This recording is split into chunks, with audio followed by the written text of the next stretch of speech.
जोहार, जय मूल निवासी में संकेत और आप देख रहे हैं एमएन टीवी। अगले साल यानी 2022 में देश में 7 राज्यों के विधानसभा के चुनाव होने वाले हैं। इसमें उत्तर प्रदेश, पंजाब, गोवा, मणिपुर, हिमाचल प्रदेश, गुजरात और उत्तराखंड ये राज्य हैं। इन 7 राज्यों में सबसे महत्वपूर्ण चुनाव उत्तर प्रदेश के माने जा रहे हैं, क्योंकि 403 विधानसभा सीटों के साथ ही वहां से 80 लोकसभा की सीटें चुनकर जाती है और इसी राज्य में विधानसभा चुनाव से 8 महीने पहले ही चुनाव की तैयारियां सभी राजनीतिक दलों के द्वारा की जा रही है। इन तैयारियों की शुरुआत बहुजन समाज पार्टी की तरफ से सूबे में ब्राह्मण सम्मेलन लेकर हुई। शुरू में तो यह ब्राह्मण सम्मेलन था, लेकिन बाद में उसका नाम बदलकर प्रबुद्ध वर्ग संगोष्ठी रखा गया, शायद इसलिए कि बसपा का कोर वोटर ब्राह्मण सम्मेलनों से नाराज चल रहा था। बसपा के बाद अब समाजवादी पार्टी ने भी 22 अगस्त से जिला स्तरीय ब्राह्मण सम्मेलन लेने की घोषणा की है। इसके उलट भाजपा ने ओबीसी मतदाताओं को लुभाने के लिए केंद्रीय कैबिनेट विस्तार में ओबीसी के 27 सांसदों को मंत्री बनाया। हालांकि अभी तक उन्हें कोई कार्यभार नहीं दिया गया है, लेकिन ओबीसी को दिखाने के लिए तो उन्होंने ये काम जरूर किया है। इसके साथ ही उत्तर प्रदेश की 39 जातियों को ओबीसी में शामिल किया गया है। इतना सब स्पष्ट होने के बाद भी उत्तर प्रदेश के विपक्षी दल, खास तौर पर सपा और बसपा, भाजपा की इस रणनीति के विरोध में अपनी कोई रणनीति बनाते हुए दिखाई नहीं दे रहे हैं, बल्कि वे प्रदेश के ब्राह्मणों के मतों पर निर्भर है। लेकिन क्या ब्राह्मण सपा बसपा को वोट देंगे? बसपा की राजनीति जहां बहुजन से शुरू हुई थी, आज वह एक जाटव जाति की राजनीति में सिमट गई है। ठीक वैसे ही सपा की राजनीति जहां समाजवाद से शुरू हुई थी, आज वह एक यादव जाति तक सिमट गई है। इन दोनों जातियों का यूपी के राजनीति में अपना एक वोट शेयर है। उत्तर प्रदेश में जाटवों की संख्या जहां 12% है, वहां यादव 10% और ब्राह्मण भी लगभग 10% है। अब ये दोनों पार्टियां सोच रही है कि जाटव और यादवों का वोट तो हमें मिलने वाला है, इसमें अगर हम ब्राह्मण वोटरों को खुश करके उनके वोट ले तो हम 2022 के विधानसभा में जीत हासिल कर सत्ता बना सकते हैं। लेकिन ब्राह्मण उनके साथ जाएंगे या नहीं, यह एक सवाल ही है। उत्तर प्रदेश के पिछले कुछ विधानसभा चुनावों का अगर हम विश्लेषण करें तो हमें उस सवाल का जवाब मिल सकता है। ब्राह्मण यूपी में एक प्रभावशाली समुदाय रहा है। उत्तराखंड और हिमाचल प्रदेश के बाद ब्राह्मणों का सबसे ज्यादा जनसंख्या वाला राज्य उत्तर प्रदेश ही है। उत्तर प्रदेश का पहला मुख्यमंत्री गोविंद वल्लभ पंत, जो एक ब्राह्मण था, और एनडी तिवारी, जो कांग्रेस का आखिरी मुख्यमंत्री था, वो भी ब्राह्मण ही था। साल 1989 तक उत्तर प्रदेश के साथ सारे देश भर के ब्राह्मण कांग्रेस के साथ ईमानदारी से थे। 1990 के बाद यानी मंडल आंदोलन के बाद यूपी के ब्राह्मणों ने कांग्रेस का साथ छोड़कर वह भाजपा की तरफ शिफ्ट हुए। उसका कारण यह था कि कांग्रेस मंडल आंदोलन को रोकने में कामयाब नहीं रही और भाजपा ने उग्र हिंदुत्व का मुद्दा उठा लिया। ब्राह्मणों को जब ब्राह्मणों के द्वारा ही बनाई गई पार्टी का विकल्प मिल गया, तब वे उनके साथ हो लिए, क्योंकि भाजपा राम जन्मभूमि के आंदोलन के साथ ही उग्र हिंदुत्व पर काम कर रही थी। 1993 से लेकर 2004 तक जब प्रदेश में कोई भी एक दल पूर्ण बहुमत से सरकार नहीं बना पा रहा था, तब भी सूबे के ब्राह्मणों ने भाजपा का ही साथ दिया। लोक नीति CSDS के एक सर्वे के अनुसार ब्राह्मणों का भाजपा को 2004 तक समर्थन था और 2007 के विधानसभा चुनाव में जब बसपा को बड़ी जीत मिली, उस वक्त भी 40% ब्राह्मण भाजपा के पास ही रह गए थे। और अगले 10 साल में ही यानी 2014 के लोकसभा चुनाव में यह समीकरण फिर एक बार बदल गया। उत्तर प्रदेश में 2007 में हुए विधानसभा चुनाव में बहुजन समाज पार्टी को एक बड़ी जीत मिली। पार्टी की 206 सीटें जीती और बसपा ने बहन मायावती के नेतृत्व में पूर्ण बहुमत वाली स्थिर सरकार बनाई। 2007 में हुए विधानसभा चुनाव के बारे में कहा जाता है कि उस वक्त बसपा को ब्राह्मणों ने समर्थन दिया या ब्राह्मणों का वोट बसपा की तरफ झुक गया, जिसकी वजह से बसपा को इतनी बड़ी जीत मिली। लेकिन यह सच्चाई नहीं है। डॉक्टर वर्नियर्स ने अपनी पीएचडी के लिए लिखी thesis the localisation of caste politics in Uttar Pradesh after Mandal and mandir में इसके बारे में विस्तार से लिखा है।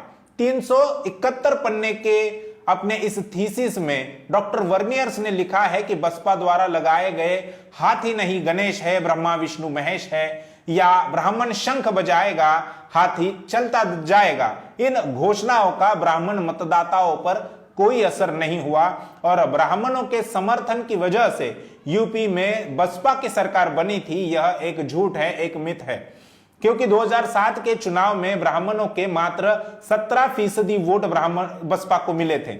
अपनी थीसिस में डॉक्टर वर्नियर्स लिखते हैं कि बसपा को 2002 से 2007 के बीच में ब्राह्मणों का 11% समर्थन मिला था और 2007 में वह 17% हो गया। इसका मतलब यह है कि सर्वजन की नीति अपनाने से या सतीश चंद्र मिश्रा को पार्टी का राष्ट्रीय महासचिव बनाने के बाद ब्राह्मणों का बसपा के लिए समर्थन केवल मात्र 6% बढ़ गया, और वह भी उसी विधानसभा में जहां बसपा ने ब्राह्मण उम्मीदवारों को टिकट दिया था।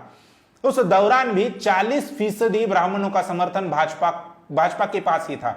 यानी ब्राह्मण अपनी सुरक्षा या किसी के डर की वजह से वोट नहीं करते, बल्कि अपनी राजनीतिक वर्चस्व बनाने के लिए ही वोट करते हैं। इसके उलट देश का मुसलमान अपनी सुरक्षा को प्राथमिकता देते हुए भाजपा को हराने वाले दलों को अपना कीमती वोट देते हैं। इससे उनका राजनीति में वर्चस्व तो नहीं बनता, बल्कि उनके वोट से सत्ता पाने वाले दल भी उन्हें टेकन फॉर ग्रांटेड लेते हैं। बसपा की तरह सपा की भी यही कहानी है। समाजवाद का नारा देकर बनाई गई पार्टी भी आज ब्राह्मणों के मतों को अपने साथ लाने का प्रयास कर रही है। जैसे बसपा एक जाति की पार्टी बनकर रह गई, वैसे ही सपा भी 10% यादव जाति की पार्टी बनी हुई है। साल 2012 में हुए विधानसभा चुनाव में सपा को बड़ी जीत मिली थी और सपा की 224 सीटें 29% वोट शेयर के साथ आई थी। सपा की इस बड़ी जीत के बाद भी भाजपा को ब्राह्मणों का लगभग 40% वोट मिला था। यानी ब्राह्मणों का एक बड़ा वोट शेयर उस वक्त भी सपा को नहीं मिला था, जबकि 1993 से लेकर 2004 तक उत्तर प्रदेश के ब्राह्मण भाजपा को वोट देते थे और उसके पहले 1989 तक कांग्रेस को। सपा ने जहां पर ब्राह्मण उम्मीदवारों को टिकट दिया, केवल वहां ही ब्राह्मणों ने सपा को वोट दिया। 2017 के चुनाव में भाजपा को 80% ब्राह्मणों का समर्थन मिला। इसके अलावा भाजपा ने नॉन जाटव और नॉन यादव मतदाताओं को जाटव और यादवों के विरोध में भड़काकर उनके वोट हासिल किए। इतना ही नहीं तो मुस्लिमों को एक टिकट भी न देकर 88 मुस्लिम बहुल क्षेत्रों में 57 सीटों पर जीत हासिल की, जबकि मुस्लिमों को सबसे ज्यादा सीटें यानी 99 सीटें देने वाली बसपा मात्र 3 सीटें ही जीत पाई। अनुसूचित जाति के आरक्षित सीटों का भी यही हाल रहा। 85 आरक्षित सीटों में से केवल मात्र 2 सीटें ही बसपा जीत पाई, जिसका बेस वोट अनुसूचित जाति माना जाता है। नॉन जाटव जातियों में जागरण न करने और उन नॉन जाटव जातियों को भाजपा के द्वारा जाटवों के विरोध में भड़काने की वजह से 2017 के चुनाव में बसपा का यह हाल रहा और भाजपा को पासी, वाल्मीकि और खाटिक जैसी नॉन जाटव जातियों का 17% वोट मिला। 2007 में 206 और 2012 में 80 सीटें जीतने वाली बसपा का 2017 के विधानसभा चुनाव में सफाया हो गया और वह महज 19 सीटें ही जीत पाई। इससे मायावती को दोबारा राज्यसभा का सदस्य बना पाना मुश्किल हो गया। वहीं सपा को 2017 के चुनाव में केवल 47 सीटें मिली और वह भी कांग्रेस के साथ गठबंधन करने के बाद, जिसने 2012 के चुनाव में 403 में से 224 सीटें जीती थी। भाजपा ने 2017 में 62% अपने पारंपरिक ऊंची जातियों के वोट शेयर के साथ नॉन यादव जैसे लोध, कुर्मी, कुशवाहा, कोयरी और अन्य पिछड़े वर्ग के 57% वोट शेयर हासिल किए। पिछले कुछ विधानसभा चुनावों में ब्राह्मणों ने भाजपा को किए हुए वोट शेयर पर अगर हम नजर दौड़ाए तो यह पता चलता है कि वह किसी भी परिस्थिति में ब्राह्मणवादी पार्टी को छोड़ना नहीं चाहते। 1996 के यूपी विधानसभा चुनाव में ब्राह्मणों का 71% वोट भाजपा को मिला। वही 2002 में 49%, 2007 में 39%, 2012 में 38% और 2017 में 80%। इसके साथ ही पिछले कुछ लोकसभा चुनाव के भी आंकड़े अगर हम देखते हैं, 1996 में 54%, 1998 में 81%, 1999 में 74%, 2004 में 59%, 2014 में 72% और 2019 में 82% वोट ब्राह्मण वोट भाजपा को मिले। इसके अलावा यूपी में ब्राह्मण विधायकों की संख्या भी लगभग एक जैसे ही रह गई।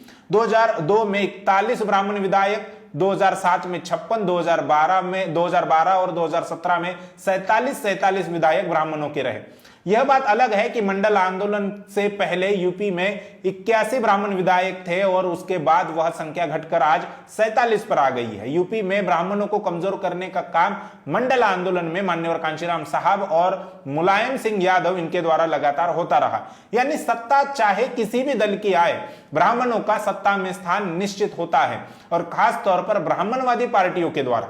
इस सारे विश्लेषण को देखते हुए सपा और बसपा ने ब्राह्मण मतदाताओं को अपने साथ जोड़ने से ज्यादा नॉन जाटव और नॉन यादव मतदाताओं को जोड़ने का काम करना चाहिए, ऐसा लगता है। लेकिन क्या वे ऐसा करेंगे?